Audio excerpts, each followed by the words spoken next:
الاخوان كي دايرين؟ لاباس؟ الامور مزيانه؟ ان شاء الله تكونوا بخير وعلى خير. عندي غير واحد المساله بغيت نبارطاجيها معاكم. الموضوع ديالي يعني الجزائر والمغرب في السوشيال ميديا. والله العظيم الا وصلنا حاله يرثى لها، اقسم بالله العلي العظيم. فيسبوك، يوتيوب، جزائريين كيسبوا المغاربه، مغاربه كيسبوا الجزائريين. لا حول ولا قوه الا بالله العلي العظيم.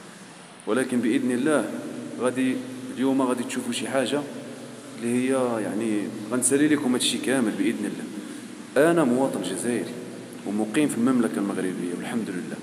عندكم تقولوا كيدو مغربي راه مغربي وقال الدارجه خديناها شكون؟ الحمد لله. انا نوريكم واحد الحاجه. هذا راه باسبور ديالي، هذا راه باسبور الجيريان. بلاش نحلو، هذا راه باسبور الجيريان. قراو مزيان. من هذا المنبر كنقول لكم الصحراء مغربيه، والصحراء مغربيه، والصحراء مغربيه، وغتبقى دائما مغربيه، حيتاش انا جزائري حر. انا مش ولد فرنسا. يلا السلام عليكم.